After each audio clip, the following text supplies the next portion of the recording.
Hello friends, welcome back to my channel. Episode की शुरुआत वहीं से होती है। येन बोलता है कि अगर बातें हो गई हो तो फाइनल राउंड स्टार्ट कर दो। यूरे को 1 घंटे का वक्त दिया जाता है और उसे एक मीठी डिश बनानी होती है। वो अपनी पूरी कोशिश के साथ एक बहुत ही बेहतरीन डिश बना लेती है और सबके सामने पेश करती है। सब उसे चखते हैं। दारू बोलता है ये तो बहुत अच्छी बनी है। येन इतना अच्छा नहीं बोल रहा होता है। दारू बोलता है कि अगर तुम्हें अच्छे शेफ्स की कदर नहीं है। वो बोलता है कि इस लड़की ने बहुत ही अच्छा खाना बनाया है। इंपीरियल कोर्ट ने मुझे यहाँ इसीलिए तो भेजा है ताकि मैं खाने और सेफ्टी के बारे में सोच सकूँ। मुझे ये लड़की का खाना बहुत पसंद आया है। येन उसकी तारीफ़ें सुनकर बोलता है कि ठीक है, मुझे भी अच्छा लगा, ये खाना काफ़ी अच्छा है, और वो उसे पास कर देता है। दोनों इशारे में एक दूसरे को ऑल द बेस्ट बोल रहे होते हैं। ये देखकर येन और भी ज़्यादा जल जाता है। अगले सीन में दिखाते हैं कि यूरे जो होती है वो छुप रही होती है। दारू उसे देख लेता है तो वो उसके पास जाकर पूछता है कि क्या बात है। तो वो बताती है कि येन मुझसे बहुत ही गुस्सा है, मुझे पता है वो मुझे ढूंढ रहा होगा, इसीलिए मैं छुप रही हूँ। दारू बोलता है कि छुपने की क्या ज़रूरत है, तुम्ही ने तो बोला था तुम्हारा पति बहुत ही क्यूट है, तो जाओ उससे बात क्यों नहीं कर लेती हो। वो बोलती हाँ तुमने ठीक कहा, तो मैं उससे बात ही कर लूँगी। ये कहकर वो वहाँ से चली जाती है। आगे वो जारी होती है। अचानक से येन सामने आ जाता है और वो उसे बोलता है कि मैंने तुम्हें मना किया था ना। वो बोलती है कि मुझे माफ़ कर दो मुझे। वो बोलता है कि तुमने तो यहाँ तक कह दिया कि तुम्हारा पति मर गया, ये सब क्या था। वो बोलती है कि मैंने यहाँ पर सुना था कि जो शादीशुदा लड़कियाँ होती हैं उन्हें यहाँ पर काम नहीं मिलता, इस वजह से मैंने ऐसे बोला था। येन बोलता है कि तुम अफवाहों पर कैसे भरोसा कर सकती हो, एक बार बोलना तो चाहिए था ना ठीक से। यूरे बोलती है कि चलो कोई बात नहीं, अब मान भी जाओ।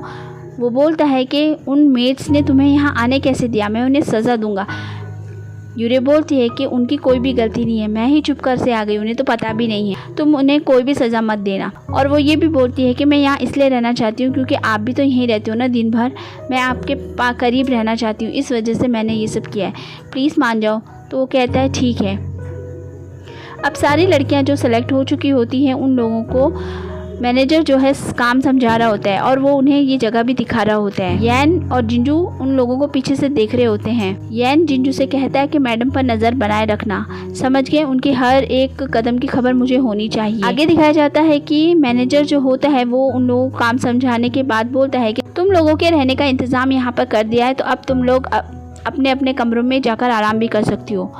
अगर किसी का कोई सवाल है तो वो मुझसे पूछ सकता है। यूरे जो है अपना हाथ उठाकर बोलती है कि मैं रात में यहाँ नहीं रुक सकती, मुझे अपने घर जाना पड़ेगा। मैनेजर उसे डांटने लगता है और बोलता है कि कोई भी कहीं नहीं जा सकता है, उन्हें यहीं रहना पड़ेगा। वहाँ पीछे से दारू आ जाता है और वो बोलता है कि ऐसा तुम इतने अच्छे टैलेंटेड इंसान के साथ इस तरह की बातें कैसे कर सकते हो, उसे करने दो जो वो करना चाहती है, तुम जा सकती हो अपने घर। ये बोलकर वो वहाँ से चला जाता है। सारी लड़कियां बस इन दोनों के बारे में अफवाह उड़ाने शुरू कर देती हैं। जिंजू जाकर येन को बता देता है। ये सुनकर वो बहुत भड़क जाता है और सीधा चलता हुआ वहाँ पर पहुँच जाता है किचन में। और येन जब किचन में पहुँचता है तो वहाँ 2 लड़कियां बातें कर रही होती है। उनको सुनकर वो उन पर बहुत चिल्लाता है और बोलता है कि ये क्या बकवास चल रहा है, यूई और दारू के बीच में कोई भी कुछ चक्कर नहीं चल रहा है, समझ गई तुम लोग, इसलिए अफवाह फैलाना बंद करो। ये कहकर वो उन दोनों लड़कियों को बहुत डांटता है और सारे लोगों को ही डांटता है। यूरे जो है काम कर रही होती है, वो झाड़ू लगाते लगाते लाइब्रेरी तक पहुंच जाती है। उसे याद आता है कि उसे अपनी माँ के बारे में जानकारी लेनी थी, इसलिए वो लाइब्रेरी में चली जाती है। यान को जब पता चलता है तो वो भी वहीं पहुंच जाता है।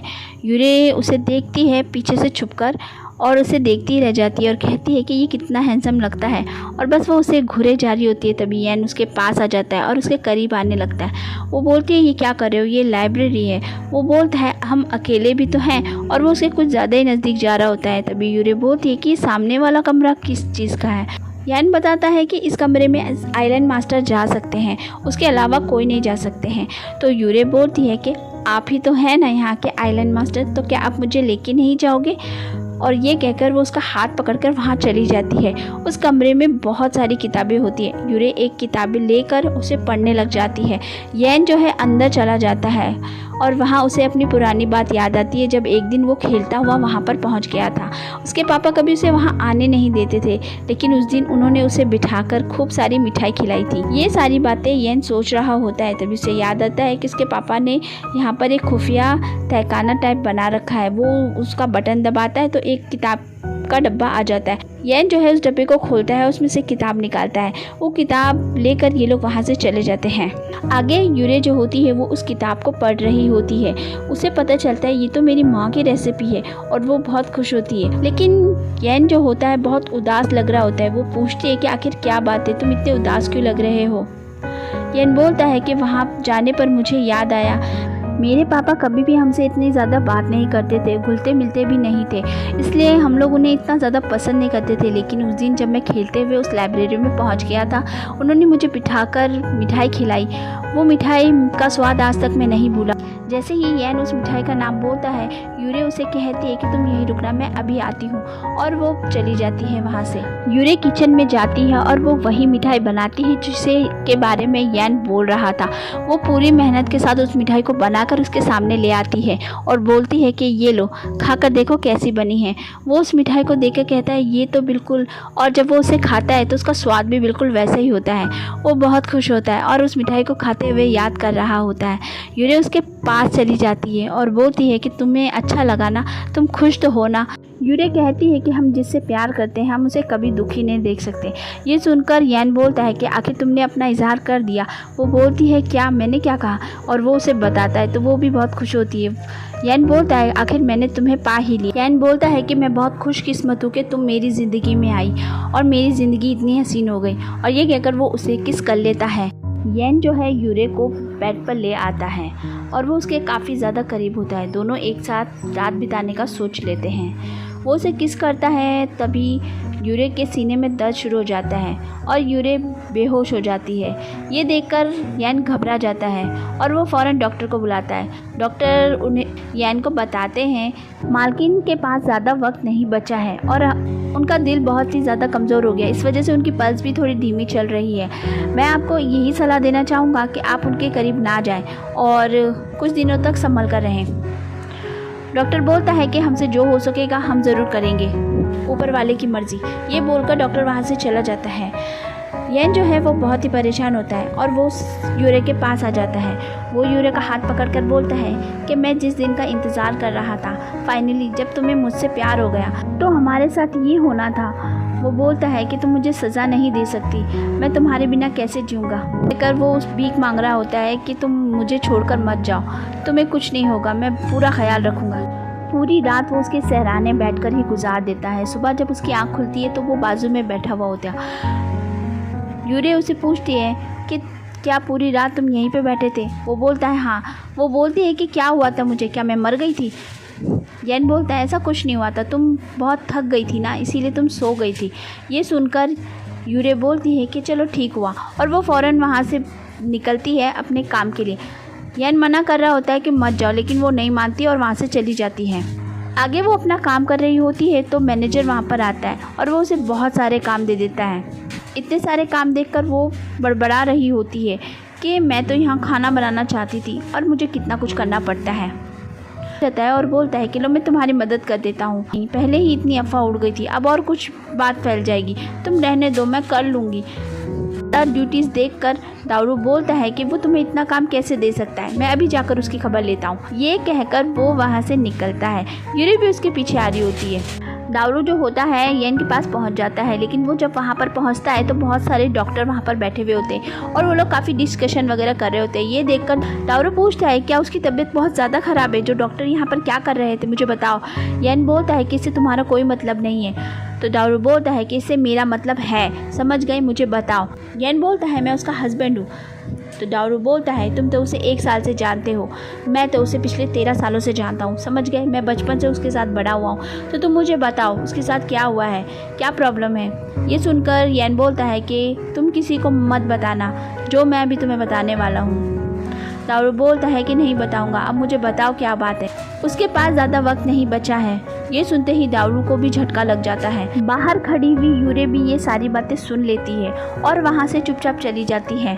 आगे हमें दिखाते हैं कि दारू जो होता है बहुत शराब पी रहा होता है बैठकर। सुल्तान भी वहाँ पर आ जाती है तो दोनों ही अपने अपने प्यार की बातें करे जा रहे हो और शराब पिए जा रहे होते। यूरे जो होती है वो बर्तन धो रही होती है, काफ़ी रात हो गई होती है। येन वहाँ पर आ जाता है और पीछे से उसे पकड़ लेता है तो वो कहती है कि मैं तो डर गई।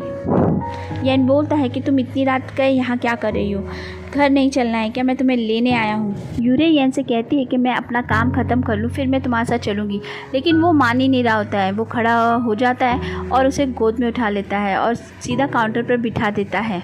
वो दोनों फिर से अपने एक दूसरे में खो जाते हैं। वहाँ पर 2 मेड आती है जिनमें से एक को भूख लगी होती है, इसलिए वो सोचती है कुछ खाने को मिल जाए, तो दूसरी बोलती है कि मैनेजर ने मना किया है कि 8 बजे के बाद यहाँ पर कोई नहीं आएगा। वो बोलती है कि अरे जाने दो, मुझे बहुत भूख लग रही है, कुछ तो मिल जाएगा, चलो देखते हैं।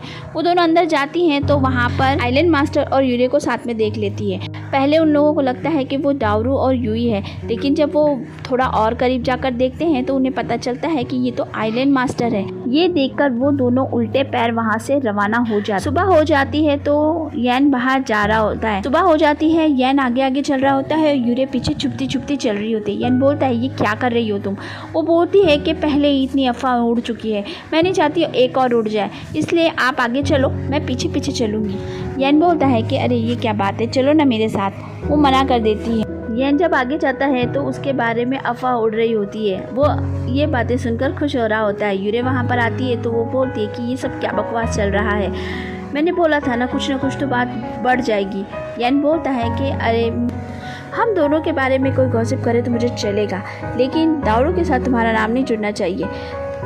ये कहकर वो उसका मुंह बंद जाता है। आगे हमें दिखाते हैं कि वो खाना बना रही होती है तो येन उसके पास आ जाता है और उसकी हेल्प कर रहा होता है। अब सब लोग उनके बारे में ही बात कर रहे होते हैं। सुल्तान भी ये सब सुन लेती है। आगे मेड जो होती है वो सुल्तान के बारे में भी बुराई कर रही होती है। वो बोलती हैं कि आइलैंड मास्टर ने इनसे शादी करने के लिए मना कर दिया था, ये कितनी बेचारी हैं, और बहुत ही बुरा भला बोल रही होती है। ये सुन दावरो भी पीछे खड़ा हुआ सारी बातें सुन रहा होता है। वो उन मेड को बहुत झड़काता है और बोलता है कि इस तरह की बातें तुम्हें करने की ज़रूरत नहीं। किसी भी इंसान को जिसको तुम नहीं जानती उसके बारे में तुम्हें कोई भी गलत बात नहीं फैलानी चाहिए, और वो उन्हें डांट कर वहाँ से भेज देता है। ये देखकर सुल्तान को बहुत अच्छा लगता है। आगे हमें दिखाते हैं कि मैनेजर जो होता है वो यूई से बहुत ज़्यादा नफरत कर रहा होता है। वो बोलता है वो लड़की मुझे बिल्कुल भी पसंद नहीं है। वो उसका असिस्टेंट बोलता है सर अब आप क्या करने वाले हैं। तो वो बोलता है कि मैं यहाँ की मालकिन को खत लिखूँगा, तभी वो ही उसे अच्छा सबक सिखाएगी। और वो कहता है कि इसके लिए उसे यहाँ से भेज रहा होगा, इसलिए वो यूई को मछली पकड़ने के लिए भेज देता है। यूरे जो होती है वो मछली पकड़ने के लिए समुद्र किनारे चली जाती है और उसे एक मछली मिल भी जाती है। वो उस मछली को लेके जा रही होती है। एन वहाँ पर आता है और यूरे को बताता है कि तुम्हारी एक शिकायत आई है, और वो उसे वो खत देता है। वो उस खत को पढ़ती है तो उसे पता चलता है कि मुझे मेरी ही शिकायत किसी ने भेज दी, और वो हंस रही होती है सब सुनकर। येन बोलता है कि चलो मैं तुम्हें लेने आया हूँ। वो बोलती है कि बस थोड़ी सी तो मछलियाँ पकड़नी है, उन्हें पकड़ लूँ फिर चलते हैं। और इसी तरह दोनों हंसी मजाक करने लग जाते हैं और पानी में बहुत खेलते हैं। दोनों पूरी तरह से भीग जाते हैं, इसलिए आग जलाकर वहीं पर बैठ जाते हैं और बातें कर रहे होते हैं। यूरे बोलती है कि तुम्हें याद है ये वही जगह है जहाँ पर तुम हमें पानी में मिले थे और हमने तुम्हारी जान बचाई थी। यूरे कहती है कि मैं तुम्हें सांस देना चाहती थी, लेकिन ये काम दावरो ने करा था, तुम्हें याद है। इस बात को सोचकर यूरे को बहुत हंसी आ रही होती है। येन सोचता है कि वो तो मैंने सब ट्रिक किया था ताकि मैं तुमसे मिल सकूं। यूरे बोलती है कि तुम्हारा पहला किस तो दावरो के साथ हुआ है, तो कैसा लगा तुम्हें। येन बोलता है अब छोड़ो वो सारी बातें। येन उसके साथ अच्छे से बात कर ही रहा होता है, तभी वो बेहोश होकर गिर जाता है। यूरे उसे घर ले आती है। उसे बहुत ही तेज़ बुखार होता है, इसलिए यूरे जो होती है उसके सर पे ठंडी पट्टियाँ रख रही होती है। डॉक्टर ने कहा होता है कि जब तक इनका बुखार कम नहीं होगा इन्हें होश नहीं आएगा। यूरे को लगता है कि पानी में भीगने की वजह से ऐसा हुआ है, लेकिन रात से सुबह हो जाती है तभी उसे होश नहीं आता है। यहाँ हमें समझ में आ रहा होता है कि येन बहुत ही ज़्यादा परेशान है, क्योंकि यूरे की मौत की खबर उसे पूरी तरह से हिला के रख दिया है। वो इसी टेंशन में था, इसी वजह से वो बेहोश हो गया था। 2 दिन हो चुके होते हैं और येन का बुखार थोड़ा कम हो गया होता है, लेकिन अब उसे सर्दी लगनी शुरू हो जाती है। यूरे सोचती है कि मैं उसके बाजू में लेट जाती हूँ ताकि उसे अच्छा लगे, लेकिन इसी दौरान वो दोनों ज़्यादा ही नज़दीक आ जाते हैं और वो दोनों इंटीमेट हो जाते हैं। वो जो पेड़ होता है उस पर फूल खिलने शुरू हो जाते हैं। सुबह येन की नींद जब टूटती है तो उसे अचानक ही रात वाली बात याद आ जाती है और वो तेज़ी से बेड से उठकर यूरे चिल्ला रहा होता है। यूरे बोलती है कि मैं ठीक हूँ। यूरे उसके पास आ जाती है, वो उसे गले लगा लेता है और बोलता है तुम ठीक हो ना, तुम्हारे साथ कुछ भी तो नहीं हुआ ना, ठीक तो हो ना। वो उसे बार बार यही पूछे जा रहा होता है। यूरे बोलती है मैं बिल्कुल ठीक हूँ, तुम परेशान मत हो। वो उसे तैयार होने में हेल्प भी करती है। येन जो होता है फिर से उसे यही सवाल पूछता है। वो कहती है कि मैं बिल्कुल ठीक हूँ। वो बातें कर ही रहा होता है, वो थोड़ा घूम जाता है, तभी पीछे से उसे ज़ोरदार की आवाज़ आती है और वो जैसे ही टर्न मारता है यूरे ज़मीन पर गिर गई होती है। ये देखकर वो बेचारा बहुत ही बौखला जाता है और एपिसोड हो जाता है यहीं पे एंड। अगर आपको पसंद आया तो चैनल को लाइक कीजिए, सब्सक्राइब कीजिए। मिलती हूँ नेक्स्ट एपिसोड में, तब तक बने रहिए। Bye bye.